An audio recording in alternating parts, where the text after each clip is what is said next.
नमस्कार, जय Maharashtra. Marathi pharma YouTube चॅनलमध्ये तुमचं स्वागत आहे. चॅनलवरती नवीन असाल तर चॅनलला सबस्क्राईब करायला विसरू नका. तर मित्रांनो, आपल्या चॅनलवरती रोज सकाळी 11 वाजता तुमच्यासाठी एका नवीन जॉबची जाहिरात तुमच्यापर्यंत पोहोचवली जाते. त्यासाठी तुम्ही चॅनलला सबस्क्राईब करून ठेवा, जेणेकरून तुम्हाला जाहिरात सर्वात प्रथम बघायला मिळून जाईल. तर मित्रांनो, महाराष्ट्र शासन यांच्याकडून शासकीय वैद्यकीय महाविद्यालय आणि शासकीय वैद्यकीय महाविद्यालय व रुग्णालय छत्रपती संभाजीनगर यांच्याकडून एक जाहिरात प्रसिद्ध करण्यात आलेली आहे. काय आहे ही जाहिरात, कोणकोणते पदे असणार आहेत, पात्रता काय लागणार आहे, सर्व डिटेल माहिती आज या व्हिडिओमध्ये आपण बघणार आहोत. मित्रांनो, ही जी भरती असणार आहे ती गट ड या संवर्गातील पदांसाठी ही भरती असणार आहे. त्याचबरोबर उमेदवारांकडून केवळ ऑनलाईन पद्धतीने अर्ज मागवण्यात येत आहेत. त्याचबरोबर इथे पदाचं नाव बघा, गट ड वर्ग 4 समकक्ष पदे इथे असणार आहेत. पदे त्यांनी खाली मेन्शन केली आहेत, ती सविस्तर या पीडीएफमध्ये आपण बघणार आहोत. त्याचबरोबर पदांची संख्या किती असणार आहे, टोटल जी पदांची संख्या आहे जवळपास 300 असणार आहे. त्याचबरोबर रिक्त पदांचा तपशील खालीलप्रमाणे असणार आहे. तर पदे बघू शकता इथे, शासकीय वैद्यकीय महाविद्यालय छत्रपती संभाजीनगर यासाठी पदे, चतुर्श्रेणी कर्मचारी व समकक्ष पदे यासाठी टोटल जी संख्या असणार आहे ती 30 असणार आहे. नंबर ऑफ वॅकन्सी 30 असणार आहे. त्याचबरोबर आया या पदासाठी टोटल ज्या वॅकन्सी असणारे 2 असणार आहे. त्याचबरोबर माळी या पदासाठी 7 वॅकन्सी असणार आहे आणि प्रयोगशाळा परिचर या पदासाठी 18 वॅकन्सी ते असणार आहे.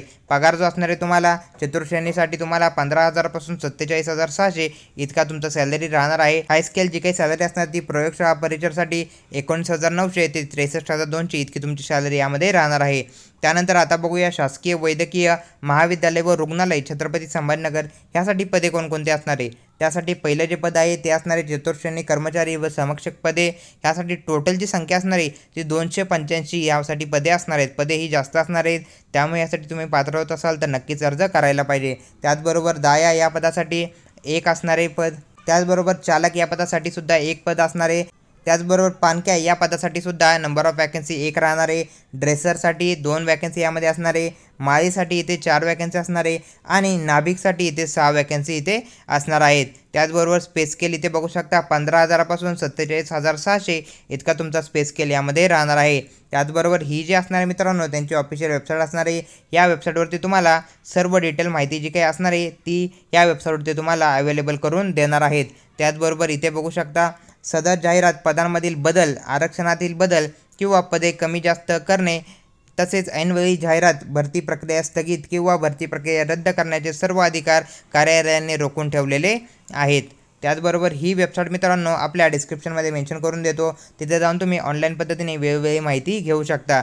यासाठी अर्ज कधी करायचा आहे, अर्जाचा जो काही मित्रांनो कालावधी असणार आहे, सुरुवात जी असणार आहे ती 5 जून 2025 पासून अर्जाला सुरुवात होणार आहे. शेवटची जी तारीख असणार आहे ती असणार आहे 24 जून 2025. या तारखेच्यात तुम्हाला ऑनलाईन पद्धतीने अर्ज करायचा आहे. ही जी काही असणार आहे ऑनलाईन पद्धतीची फी तुम्हाला जी भरायची आहे ती 24 तारखेच्या आतच तुम्हाला भरायची आहे. त्याचबरोबर परीक्षेचा दिनांक व कालावधी त्याची सविस्तर माहिती या पीडीएफमध्ये ते वेळोवेळी प्रसिद्ध करणार आहेत. त्याचबरोबर इथे बघू शकता परीक्षा शुल्क किती असणार आहे. परीक्षेची जी काही फी असणार आहे, अराखीव खुल्या प्रवर्गासाठी 1,000 रुपये फीज इथे राहणार आहे. त्याचबरोबर राखीव प्रवर्गासाठी 900 रुपये इथे फीज असणार आहे. माजी सैनिकांसाठी इथे कोणत्याही प्रकारची फी इथे राहणार नाही आहे. त्याचबरोबर ह्या जाहिरातीमध्ये मित्रांनो त्यांनी पात्रता अजून काही मेन्शन केलेलं नाही. पात्रताबद्दलची सविस्तर माहिती लवकरच त्यांच्या ऑफिशियल वेबसाईटवरती पब्लिश करतील, त्यावेळी तुम्हाला मी सविस्तर समजून सांगेलच. पण या आधीच्या ज्या काही जाहिराती निघल्या होत्या त्यासाठी यातले जास्तीत जास्त पदांसाठी मित्रांनो तुम्हाला 10वी लागणार आहे. 10वी पासवरती तुम्ही जास्तीत जास्त पदांसाठी यामध्ये अर्ज करू शकता. तर अशा प्रकारे ही जाहिरात आता आपण डिटेलमध्ये बघितली आहे. या जाहिरातीबद्दल तुम्हाला कसलाही डाऊट असेल तर कमेंट सेक्शनमध्ये नक्की कमेंट करा आणि चॅनलवरती नवीन असाल तर चॅनलला सबस्क्राईब करायला विसरू नका. भेटूया पुढच्या व्हिडिओमध्ये.